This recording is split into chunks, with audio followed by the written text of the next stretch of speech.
Starting strong, yeah. They hope so. Today, the Bengals head into Cleveland looking to turn around their early season slump since they drafted Joe Burrow back in 2020. The Bengals are just 1-9 in weeks 1 and 2, the worst record in the NFL during that span. Last season, they lost their opener to a Patriots team that ended up winning just 4 games. Jeremy Fowler is with us on the field in Cleveland. 2 years ago, the Bengals lost their opener to these very same Browns, 24-3. What is their plan to start this season strong beginning today, Jeremy? Well, Hannah, Bengals players are keenly aware of those numbers that you just mentioned. I spoke to left tackle Orlando Brown. He said, our team has been waiting months to get to this field on this day to finally set a positive tone to a season. He said players showed up in better shape. They were more locked in. Joe Burrow set a tone. He had one of his very best camps. The weather's been kind of nasty here, Hannah. A lot of rain and wind, so don't be surprised if the Bengals try to run the ball with Chase Brown a little bit more. They're keenly aware of where Myles Garrett is going to be on the field. They want to try to neutralize him the best they can. And on the Brown side, cornerback Denzel Ward, I spoke to him. He is loving his matchups with Jamar Chase. He's going to be following him closely. The Bengals tend to move Chase around the field so they won't always be matched up.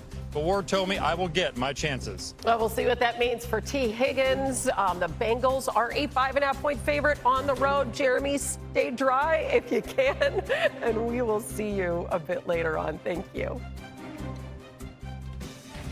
All right, Hannah, Jayden Daniels for sure will be commanding attention in his second season in Washington. This after winning Offensive Rookie of the Year honors and leading the Commanders to the NFC title game in his rookie season. He hopes to build off of all of that beginning year 2 today against their NFC East rival, New York Giants. We say good morning to our Dan Graziano, who is live on the field from Northwest Stadium. Dan, what are you hearing about the impression Daniels is making on his teammates in his second year? Yeah, Jay, I talked to a couple of the new guys on the team. Von Miller told me we have an absolute stud at quarterback. And Deebo Samuel said he's one of the coolest guys you'll ever meet. He said obviously he's got a ton of game, but his leadership skills are off the chart.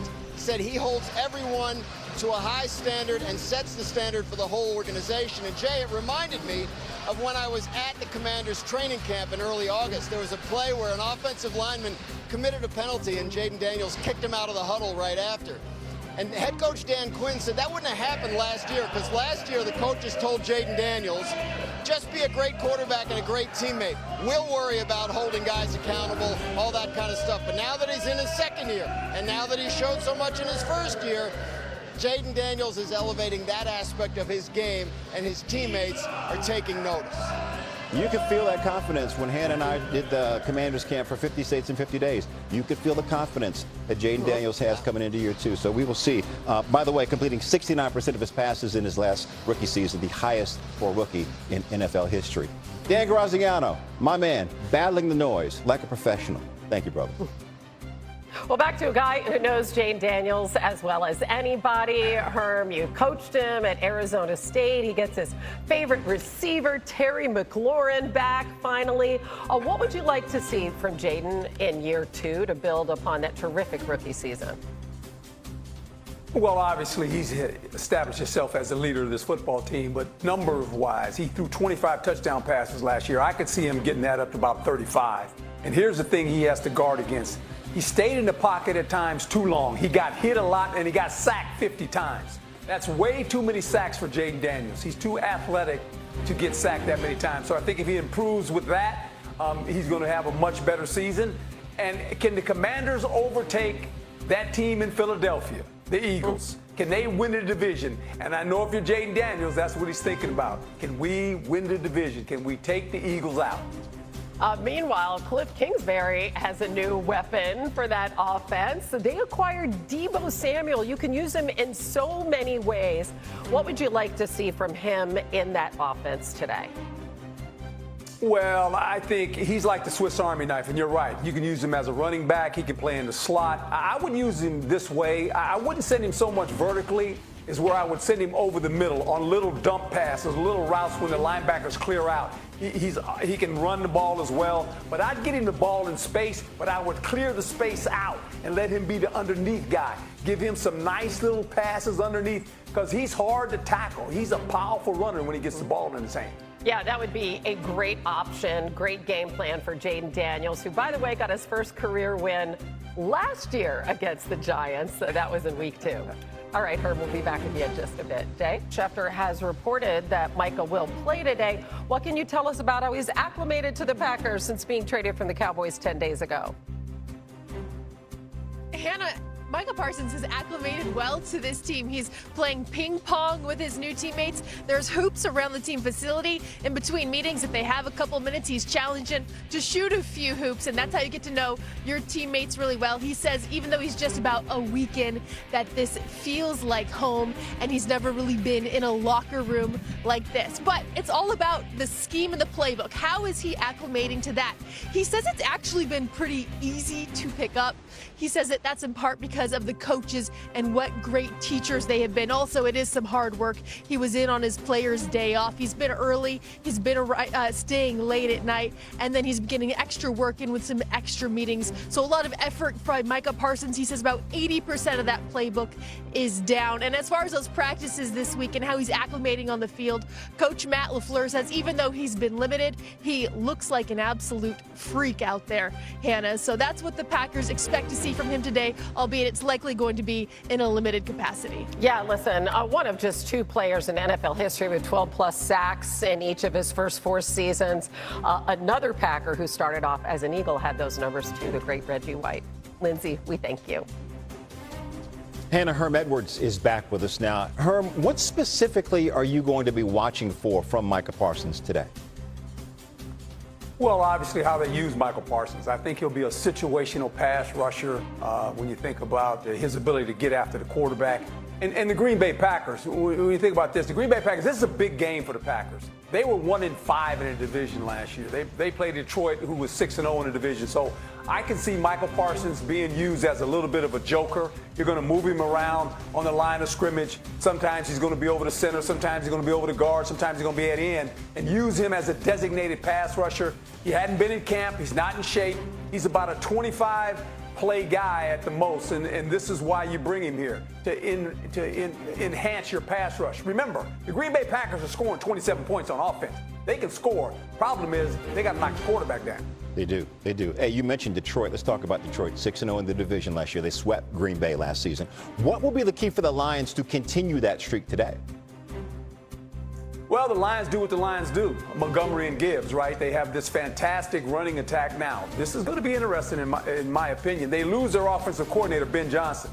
How does that affect the quarterback, Jared Goff? How does that affect the game plan of what they do? But I do know this. It all starts with their running game. They got 2 big runners that can run, and you got to tackle them. You can't go up there arm grab, and you got to put your shoulders on these runners because they are powerful runners. So it'll be interesting to see how this offense looks now with John Morton, the new offensive coordinator. Lions, by the way, the only team to go undefeated on the road last season. Much more from Coach Herm in just moments. Hannah? Last season for the NFC South, they meet in the opener today. Let's see what Baker is going to bring his ingredients this season. Baker Mayfield coming off a career season, leading Tampa to the division title. He completed over 71% of his passes, 7th best all time. Mayfield also setting a career high in passing yards with 4,500 last season. Only Joe Burrow and Jared Goff had more. And he had a career-high 41 touchdown passes, joining Tom Brady as the only Bucs QBs with 40 TD passes in a season. Let us go live now on the field with Jeff Darlington, who joins us now from Atlanta. Jeff, good morning to you. What more can you tell us about expectations for both Baker Mayfield and Michael Penix Jr. today? Well, Jay, it's really interesting when you do show those numbers about Baker Mayfield. It's clear that his career revival is sort of complete. So the question now is, where does he go from here? Mayfield making it very clear. He said more wins. To him, winning in Tampa is what matters most, not his statistics. But there is one stat that you didn't show there, and that is the one thing that Mayfield really does want to clean up this season, and that is interceptions. He has thrown 26 of them over the last 2 seasons combined that leads the NFL. Now, Mayfield himself has said that he knows that from a physical standpoint, the way he plays, there's going to be interceptions along the way. It's the decision-making interceptions that he needs to curtail. It's something that he has been trying to fine-tune.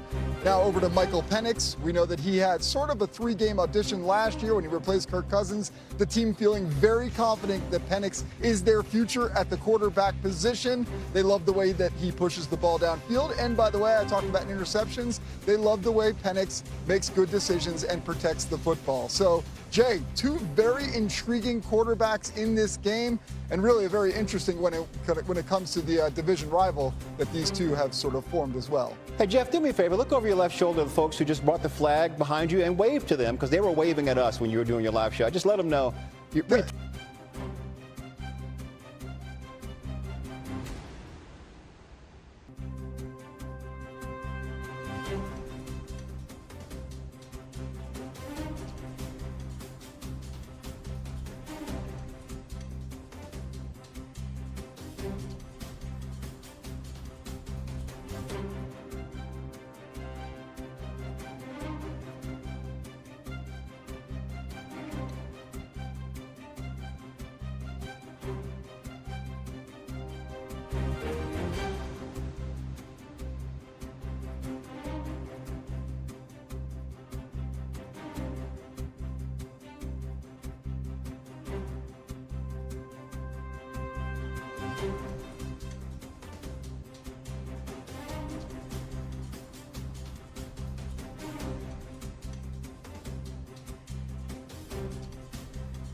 Bye.